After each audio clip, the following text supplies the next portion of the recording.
And you're very welcome back to our business reopening special here on News Talk Breakfast. Bobby here with you all the way till 9 o'clock this morning. So, are you thinking of planning a trip abroad?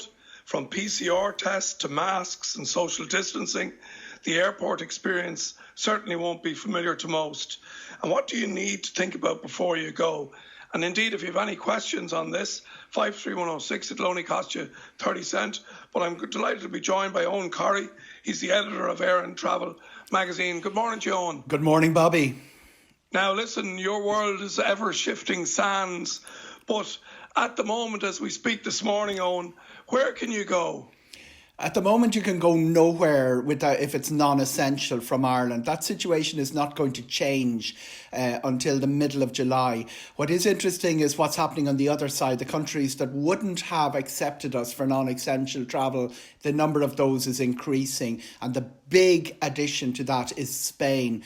If you were to count all the leisure travel, all the holidays we take, not just out of Ireland, but out of the whole of Northern Europe, 70% of those, Bobby, end up in Portugal or Spain. Portugal has been open since May. Spain opens this morning. The issue still is on our side that non-essential travel is not advised. We're back to the situation we were before the legislation was ramped up in mid-spring.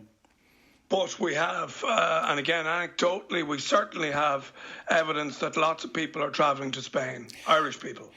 The Spanish flights aren't really up to where you would have expected them even this time last year, Bobby. There is certainly more activity in the airport. The number of flights has trebled for daily flights, but it has come from an incredibly low base. A lot of your listeners are business listeners. It's quite beyond my comprehension or anything that I would have expected that we had no flights from Dublin to Brussels, the capital of the European Union, for about a month.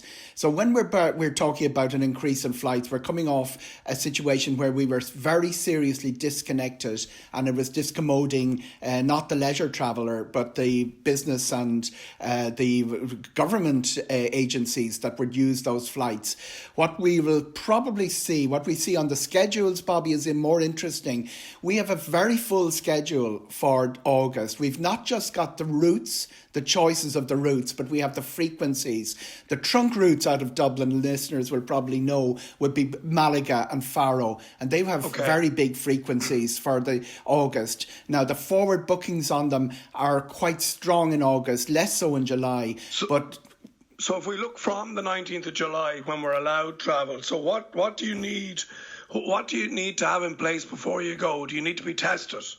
As it stands, the vaccination isn't legislated for in Ireland.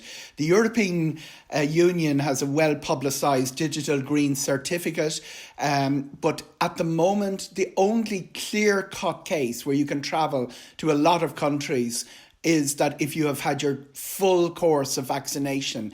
That means that people who are halfway there, which is a good proportion of our population, me included. Yes, aren't included. So you still need the PCR test. PCR testing, it costs about €90 from the main agencies in Ireland. There's 2 or 3 operating out of Dublin Airport. It costs less in the other direction, about 50 coming back from Spain. That's where we are. And Can I ask you about the antigen test, Eoghan? Sorry to cut across you, but I think this is important. Yeah.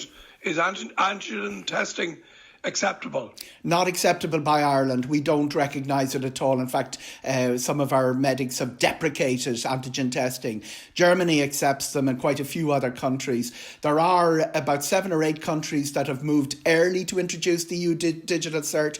Germany is one of those. Greece is another. Very important from Poland, because one of the big issues is the disconnection of families. Irish families abroad, and 17% of our population was born abroad. So there's a lot of disconnection. So Poland is one of the countries that's moved a month early to bring in the EU Green Cert. The tragedy, Bobby, is we are such an aviation nation, so important for us, and we're an island economy. I would have expected us to be leading this, but I'm pretty certain from the noise, the mood music, the zeitgeist, whatever you'd like to call it, that we're going to be dragging our heels a little bit, and even our July the 19th, they'll be looking for excuses to pull back on that. That's our experience since the start of this crisis.